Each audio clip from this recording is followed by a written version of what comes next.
Hey everyone, let's see John Galsworthy. इनका life span 1867 से 1933 तक था। ये एक नॉवलिस्ट, ड्रामेटिस्ट, ह्यूमनिस्ट और सोशल क्रिटिक थे। इनको the conscience of his age भी कहा जाता है।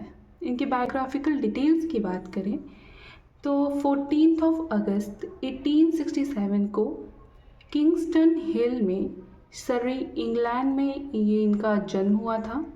इनकी जो डेथ है वो 31 जनवरी 1933 को हुई थी हैम्पस्टेड लंदन में ग्रोव लॉज में।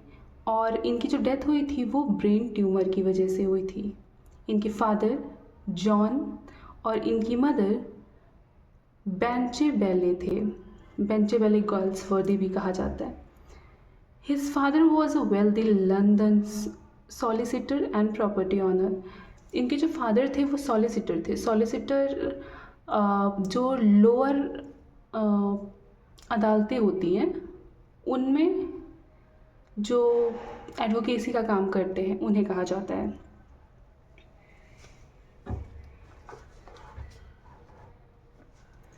इनके एजुकेशन की बात करें तो इन्होंने हॉरर स्कूल अटेंड किया था। फिर लॉ की इन्होंने अपनी एजुकेशन न्यू कॉलेज ऑक्सफोर्ड से ली थी। ये ग्रेजुएट हुए थे 1889 में और इनके पास ऑनर्स डिग्री थी और ये बैरिस्टर बने थे। बैरिस्टर होते हैं जो अपर कोर्ट्स में जो लोग केसेस लड़ते हैं उन्हें बैरिस्टर कहा जाता है, और जो लोअर केसेस में केसेस लड़ते हैं उनको सॉलिसिटर कहा जाता है। जॉन को कोई इंटरेस्ट नहीं था लॉ में, लेकिन उनके फादर उनको इतना फोर्स किए थे कि उनको लॉ करना पड़ा था। फिर बाद में इनको बार में बुलाया गया इन 1890। अच्छा, कॉल टू द बार ये एक फ्रेज़ है। इसका मतलब होता है this call to the bar, ये एक फ्रेज़ है। इसका सेंस होता है कि टू प्रैक्टिस लॉ। तो 1980 में इनको जब बुलाया गया एक ट्रेन बैरिस्टर की तरह, तो ये वहाँ पे कभी जाकर के उन्होंने प्रैक्टिस नहीं की, हालांकि इनको इनवाइट ज़रूर किया गया था। अर्ली ट्रैवल एंड इन्फ्लुएंस की बात करें 1891 से 1893 तक ये ट्रिप पे जाते हैं वर्ल्ड की, पूरा वर्ल्ड घूमने के लिए। जब ये साउथ अफ्रीका जाते हैं वहाँ पर ये जेसफ कॉनरेड से मिलते हैं। जेसफ कॉनरेड ही इनको इनकरेज करते हैं कि आप राइट करिए, कुछ लिखिए, राइटिंग शुरू कीजिए। इन्होंने अपना राइटिंग करियर 1895 में शुरू किया था, लेकिन 1895 में इन्होंने जो अपना राइटिंग करियर शुरू किया तो ये एक स्यूडोनेम से लिखते थे, क्योंकि इनके फादर को ये पसंद नहीं था। और शायद इनके फादर ने ये भी कहा था कि शायद वो विल प्रिपेयर कर चुके हैं कि अगर उनका बेटा बैरिस्टर नहीं बना तो फिर वो शायद उनको प्रॉपर्टीज़ नहीं देंगे एंड ऑल दैट।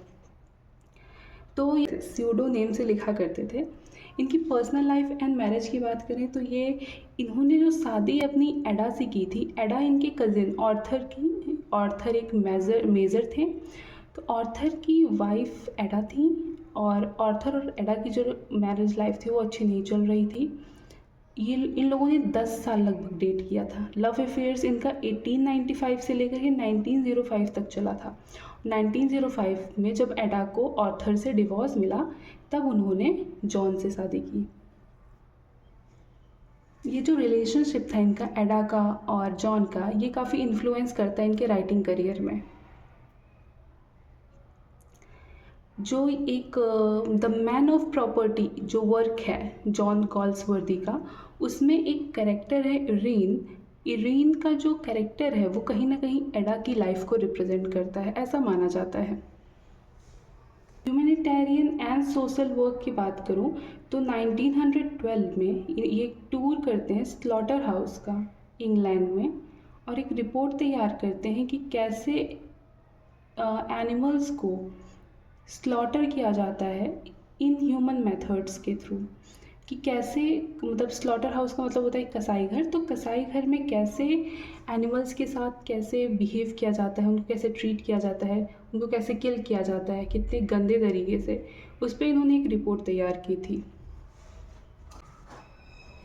1960 में गॉल्सवर्दी और उनकी वाइफ वर्क करते हैं एक हॉस्पिटल में कुछ महीनों के लिए फ्रांस में ये लोग जाते हैं और वहाँ पे कुछ महीनों तक एक हॉस्पिटल में वर्क भी करते हैं। ऑनर, अवार्ड एंड रिफ्यूज़ल्स की बात करें तो इन्होंने नाइटहुड कि इनको ऑफ़र हुआ था नाइटहुड, तो इन्होंने रिफ्यूज़ किया था 1918 में। जो 31 दिसंबर 1917 में एक टेलीग्राम रिसीव करते हैं पीएम डेविड जॉर्ज से, और फिर ये उनको रिप्लाई करते हैं कि most profoundly grateful but feel I must persist in my refusal to accept no artist of letter और to tally with titles and rewards of that nature. इनका मानना था कि किसी आर्टिस्ट को कोई भी ऐसा अवार्ड नहीं लेना चाहिए जो उसकी राइटिंग को अफेक्ट करे। इन्होंने ये कहते हुए नाइटहुड का जो सर, जो रविंद्रनाथ टैगोर को भी मिला था, सर की जो टाइटल, उसको इन्होंने रिफ्यूज़ कर दिया था। पेन क्लब की बात करें 1921 प्रेसिडेंट बनते हैं लंदन सेक्शन के। पेन क्लब जो है वो एक इंटरनेशनल बॉडी है जो सपोर्ट करती है राइटर को, नॉवलिस्ट को, प्ले राइट को, पोएट्स को। इसके बाद इनको ऑर्डर ऑफ मेरिट 1929 में मिलता है, ये एक अवार्ड है ऑर्डर ऑफ मेरिट। इसके बाद इनको लेक्चरर अपॉइंट किया जाता है ऑक्सफोर्ड में 1931 में। 1932 में इनको नोबेल प्राइज़ मिलता है लिटरेचर में। इनका जो वर्क है द फॉरसाइट सागा उसके लिए, और ये जो भी नोबेल प्राइज़ का जो अवार्ड रहता है, जो प्राइज़ मनी रहता है, वो ये पेन क्लब ट्रस्ट को दे देते हैं ताकि बाकी राइटर्स, ऑथर्स की हेल्प हो सके। अब देखते हैं इनके स्यूडोनेम एंड लिटरेरी ब्रेक थ्रू को। तो स्यूडोनेम इनका जॉन सेंट जॉन था। इनका स्यूडोनेम जॉन सेंट जॉन था। जॉन सेंट जॉन का मतलब होता है John son of John. Obviously इनका नाम जॉन था, इनके फादर का नाम भी जॉन था, तो जॉन सेंट जॉन का मतलब होता है सन ऑफ जॉन। इनके जो अर्ली वर्क्स थे वो इसी स्यूडोनेम से लिखे गए थे। हालांकि ये वर्क्स उतने पॉपुलर नहीं हुए क्योंकि कोई नहीं जानता था कौन लिख रहा है, कब लिख रहा है, क्यों लिख रहा है, सो इतने पॉपुलर नहीं हुए ये। हालांकि इनके जो कुछ स्यूडोनेम से लिखे गए वर्क हैं वो हैं from the four wind 1897, Jocelyn 1898, ये एक नॉवल और एक फुल लेंथ नॉवल है। देन आफ्टर विलार रूबिन 1900 में लिखते हैं, ये भी एक नॉवल है। अ मैन ऑफ डिवन 1901 में लिखते हैं, ये एक शॉर्ट स्टोरी है। बैक थ्रू वर्क्स की बात करें, इनका जो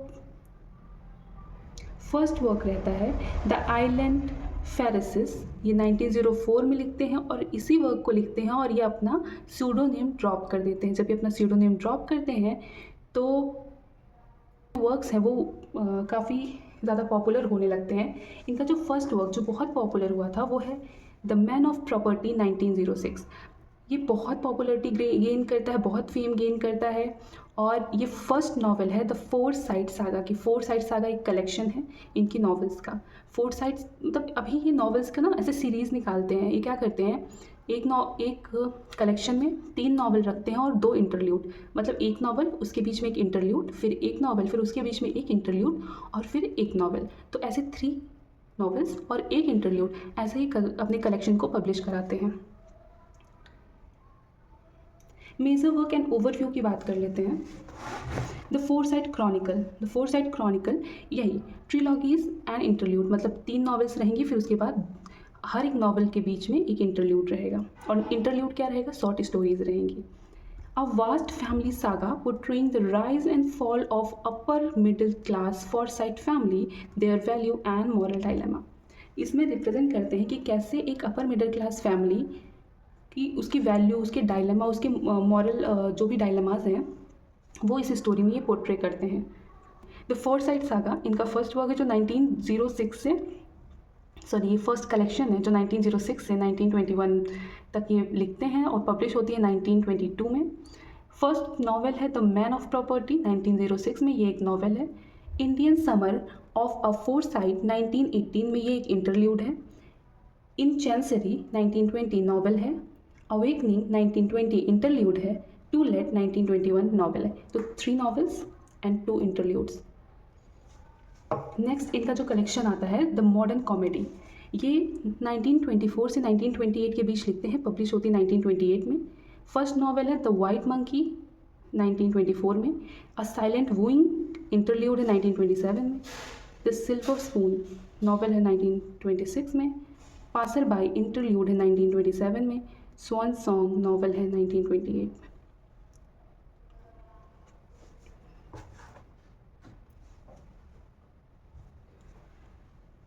एंड ऑफ द चैप्टर 1931 से 1933 तक पब्लिश हुआ है इनकी डेथ के बाद 1934 में। इनकी डेथ 1933 में होती है। मेड इन वेटिंग 1931 नॉवल है। फ्लावरिंग वाइल्डरनेस 1932 एक नॉवल है। ओवर द रिवर 1933 ये भी एक नॉवल है। का एक एडिशनल 4 साइड कलेक्शन है ऑन 4 साइड चेन्स 1930 में शॉर्ट स्टोरी लिखते हैं। 4 साइड एंड अदर 1935 में ये पब्लिश होता है इनकी डेथ के बाद। और इस कलेक्शन में the winter garden, escape sport 7th, the golden egg unfinished है और सिमिलीज ये भी अनफिनिश्ड वर्क हैं, ये पब्लिश होते हैं। इसके बाद ये कुछ सोशल प्रॉब्लम्स भी डिस्कस करते हैं। गॉल्सवर्दी फॉलो करते हैं tradition of Ibsen and Shaw, G B. Shaw. Using the stage to expose social evil, stage का यूज़ सोशल इविल को एक्सपोज करने के लिए करते हैं। क्लास में जो इनइक्वालिटी है उसको दिखाते हैं और मॉरल हिपोक्रेसी को दिखाते हैं अपने प्लेस के थ्रू, अपने वर्क्स के थ्रू। द सिल्वर बॉक्स 1906 ये एक्सप्रेस करता है class inequality and legal injustice को, ये भी बहुत अच्छा वर्क है इनका। जॉय 1907 में। स्ट्रीफ 1909 में ये कॉन्फ्लिक्ट शो करता है capital and labour industrial dispute को शो करता है। जस्टिस बहुत फेमस है। 1910 में लिखते हैं क्रिटिक ऑफ प्रिजन सिस्टम, इसमें ये प्रिजन सिस्टम को क्रिटिसाइज़ करते हैं और लीगल क्रुएलिटी को शो करते हैं। इसके बाद कुछ और वर्क्स हैं। The little drama, the eldest son, the pigeon, the fugitive, the mob, a bite o' love, the foundation. कुछ और वर्क्स की बात करें। द स्किन गेम 1920 ये एक क्लैश है between old land owner and new industrialist के बीच।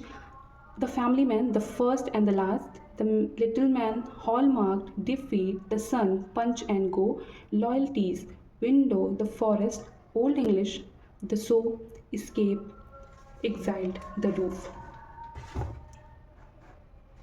Other novels and poetry, essay and short stories की बात करें तो novel the country house, fraternity, the patrician, the dark flower, the free land, beyond, Saint, progress. The works and poetries collection 2।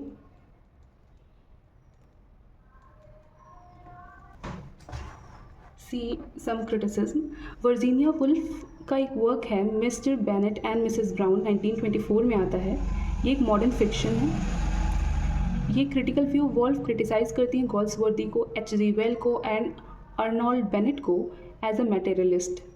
वो कहती हैं कि Galsworthy spend करते हैं बहुत ज़्यादा टाइम डिस्क्राइब करने के लिए एक्सटर्नल डिटेल्स को, लाइक फ्लावर ऐसा है, घर ऐसा है, पेड़ ऐसे हैं, लेकिन वो फेल कर जाते हैं कैप्चर करने के लिए इनर कॉन्शियसनेस को, फिजियोलॉजी को and spirit of human being. ये वर्जीनिया वुल्फ का सेंटेंस है, रिमार्क है जॉन गॉल्सवर्दी के लिए। D.H. लॉरेंस कहते हैं ये कैसे लिखे हैं जॉन गॉल्सवर्दी 1928। इसमें क्रिटिकल व्यू शो करते हैं। Lawrence launch a severe attack on Galsworthy depiction of upper middle class, कि वो हर अपने वर्क में अपर मिडिल क्लास को डिपिक्ट करते हैं। वो खुद एक अपर मिडिल क्लास से बिलोंग करते हैं, उसके बावजूद वो कहते हैं कि गॉल्सवर्दी का जो कैरेक्टर है were not true human being, वो ट्रू ह्यूमन बीइंग का कैरेक्टर नहीं है, बट मेयरली सोशल पपेट। वो एक सोशल पपेट थे जो कि प्रॉपर्टी और सोशल कन्वेंशन से ड्राइव किए जाते थे।